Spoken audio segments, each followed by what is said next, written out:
Bees are small, yellow, black, sociable members of the vespiform subspecies from Medusa majoria. They migrated to the planet formerly known as Fintlewoodlewix over 7 million years ago.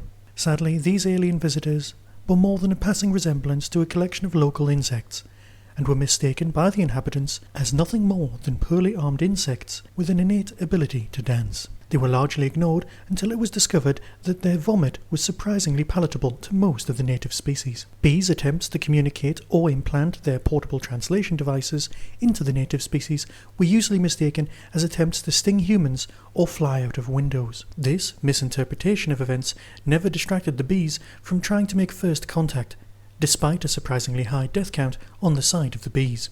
However, the bees left the renamed planet, now called Earth, Galactic Codex Sol 3, shortly before its removal to the Medusa Cascade.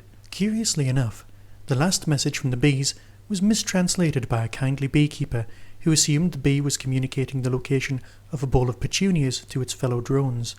The message was in fact, "So long, and thanks for all the nectar."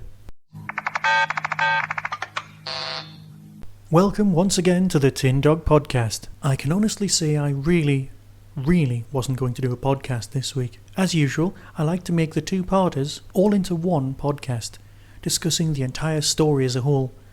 But you know, I loved this week's story so much that I just had to talk about it. That and the fact that people kept emailing me asking me questions. I thought it was so much easier if I just do a podcast and answer what I can. So this week's show might be just a little bit shorter than usual on the grounds that I'm going to review the entire narrative next time. It is worthy to note that immediately after the broadcast of this particular Doctor Who story, Outpost Gallifrey, or rather the forum formerly known as Outpost Gallifrey, it's a little bit like Prince's name on not, and indeed the Doctor Who Online forum, both crashed because everyone, and I mean everyone, was going, "Yeah, what?" about the very end. And I will discuss the end and what it means to us in a few moments. But as always, I'm getting ahead of myself. We know that all stories that happen at the end of the series usually expect you to have seen quite a few of the other episodes, or at least some of them. This is payback to an audience that is stuck with a story. Not that, of course, we need payback to stick with Doctor Who. Because I'm going to be doing a full review of the full story next week, I just want to talk about some of the points in this one, and then next time I'm going to be discussing the whole thing. So please don't worry if I miss something out. Basic points, such as "wasn't it great?" can be covered fairly quickly, mainly with me saying, "wasn't it great?" It's lovely to see all of the characters turning up from all of the other shows, everyone coming together, in a surprisingly well written, because it's so difficult and it appears so easy, fashion. Everyone appearing one at a time, without the Doctor seeing the Earth completely taken out of its orbit, taken to the Medusa Cascade. The logic of the narrative followed, each of the little storylines covered, like the bees, like the approaching darkness, and lots of other things. All surprisingly well done. Recurring themes like the destruction of Japan worry me slightly, but I'm not sure why. It was nice to see that Clom's been taken out of its orbit and put somewhere else, preferably never to be returned. Davros was fabulous. It's as if the guy's channeling Wisher. Now, I love Malloy's performance of Davros, and this one ranks just as well. The makeup did take some getting used to. It was better than the last two examples, and almost as good as the first. Dalek Khan rocks. If there isn't a Dalek Khan talking action figure by the end of this year, I'll be very surprised. He is Cassandra, telling the truth and always being misinterpreted. Wonderful. I wasn't completely sure about the waving tentacles, but the voice rock. And so we have many questions sealed up, but we also have new questions. Things we may never know the answer to. What happened when the Doctor was 90 at the Medusa Cascade? And why the Shadow Proclamation base station looks so much like something out of Kingdom Hearts as to be just on the edge of breaching copyright. For a moment I half expected the TARDIS to be made of gummy, And for anyone who hasn't played that game, I apologise for just going off at a tangent. What makes the Doctor the threefold man? Why was Donna's heartbeat heard? And of course the most important thing about Donna is what important part will she have to play next week? All of these things I don't know, and this is what's wonderful about being a Doctor Who fan. This is what it felt like when you were a child and you didn't know what was coming. And of course the biggest what's coming is what happened at the very end. I've been emailed by a lot of people, all wondering the same thing. Is David Tennant leaving? Now, I didn't think he was. I thought he was signed up for next year because that's what we'd been told. Normally when a new Doctor is announced, there's press, there's all sorts. But am I in denial? Am I just hoping that David will stay on? Have we all been blindsided? This was why the forums crashed. The guy is quite clearly mid-regeneration. But of course he's out of time. The Doctor's glowing hand is glowing slightly more than usual, and Jack might be able to help out. So on one hand, his hand may be used to help balance or at least make him regenerate into himself. But then there's something more.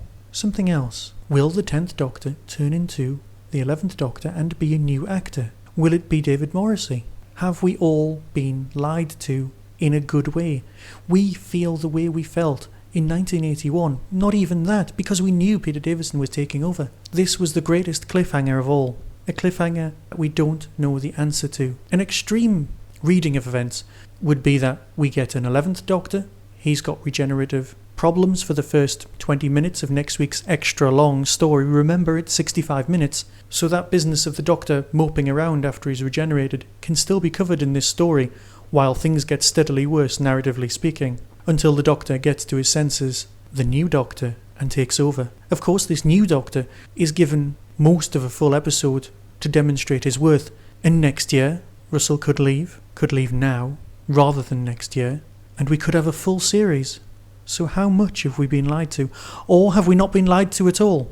And by lied to, do I not just mean not pandered to? Encouraged? This is what it was like to be a Doctor Who fan. This is what it's like now. And I think it's wonderful. I'll cover this story in so much more depth once I've seen it all. This week's Whostrology all comes from the same family. I was emailed by someone who goes by the name of Timeflight, whose real name of course is Darren.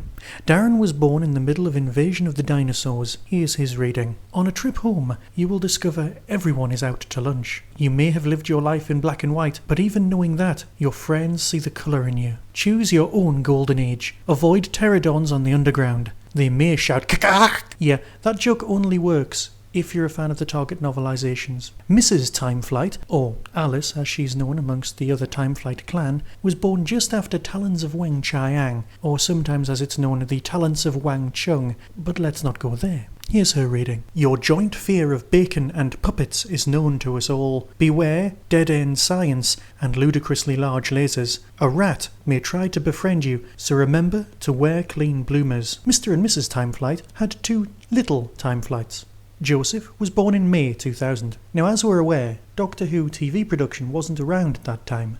However, Big Finish step up to the mark with the wonderful story Red Dawn. Here's a reading for Red Dawn. Your future daughter may turn up in an unexpected place. Knowing what to do in an emergency is always good, but don't plan ahead too much. You never know what's wheezing round the corner. A giant face may have little significance. And finally, the last of the Timeflights. Mina, born July 2003, during the 7th Doctor's story, Flip Flop. You often don't know where to start, and sometimes you get confused. But stick with it, and everything will turn out for the best. Everyone has a valid point, and maybe attack isn't always the best form of defense. Only mess with something if you know what you're doing. And that brings us to the end of this week's Whostrology. Here's a trailer for the last episode of this season. The ending approaches. People and planets and stars will become dust. And the dust will become atoms, and the atoms will become nothing. This is my ultimate victory. The destruction of reality itself.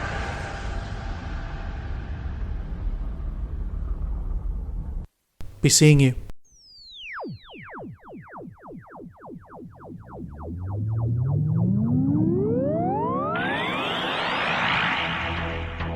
You have been listening to the Tin Dog Podcast. Doctor Who and its associated shows are all trademark of the BBC. No infringement is intended. Contact us at tin-dog@hotmail.co.uk.